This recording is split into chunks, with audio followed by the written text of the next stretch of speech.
रघुकुलामध्ये आज नावाचा राजा झाल्यानंतर आजानंतर झाला दशरथ राजा.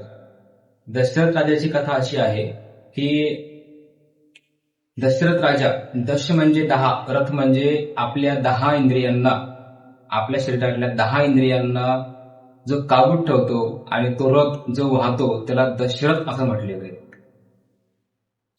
तर या ठिकाणी त्याची जी कथा आहे मागच्या जन्मातली त्याची आहे की तो राजा जो होता तो मागच्या जन्मामध्ये एक ब्राह्मण होता आणि एके दिवशी त्याला ज्वर म्हणजे ताप त्याला आला आणि ताप आल्यानंतर त्यांनी त्या तापेला सांगितलं की माझं जे व्रत आहे की मी भगवंताला, माझ्या द्वारकाधीशांना मी 108 तुळशीपत्र वाहतो दररोज, आणि या ज्वरामुळे जर माझ्या या व्रतामध्ये जर भंग झाला तर ते मला सहन होणार नाही.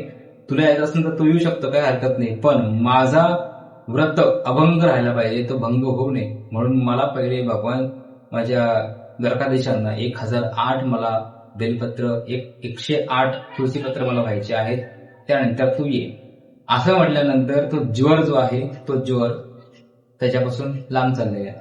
तात्पर्य असं आहे की या ठिकाणी आपण पाहतो की पूर्वीचे सिद्ध पुरुष इतके महान होते की त्यांच्या संकल्पाने सुद्धा त्यांच्यापाशी कुठलीही वस्तू येत नव्हती. कुठल्याही प्रकारची आदी व्याधी बाधा त्यांना त्रास देऊ शकत नव्हती. आजही आपण जर आपली एखादी सेवा जर त्या पटीमध्ये त्या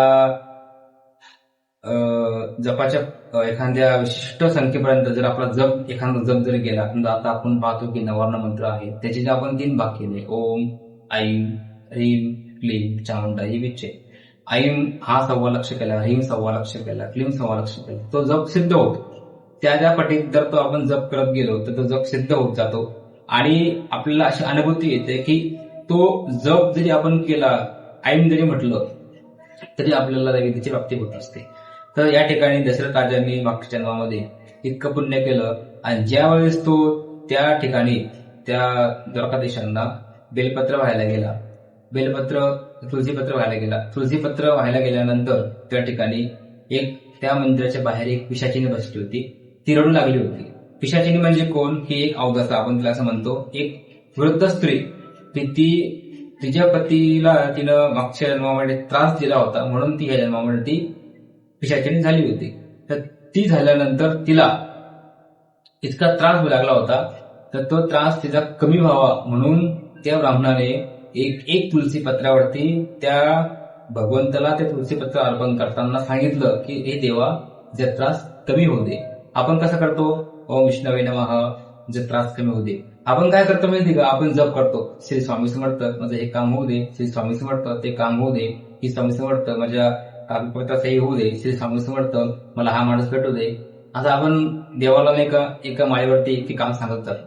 तसं त्यांनी त्या एकेका तुळशीपत्रावरती एक त्या स्त्रीचं दुःख ते सांगत गेले आणि ज्यावेळेस ते तुळशीपत्र संपल्यानंतर भगवंत प्रकट झाले आणि भगवंतांनी त्यांना आशीर्वाद दिला त्या ब्राह्मणाला की तुझं सगळं पुण्य, तू संकल्पाने सगळं पुण्य दान केलंस म्हणून तू पुढच्या जन्मामध्ये दशरथ राजा होशील आणि ती पिशाचिनी तुझी पत्नी म्हणजे कौशल्य होईल, असा आशीर्वाद भगवंतांनी त्यांना दिला.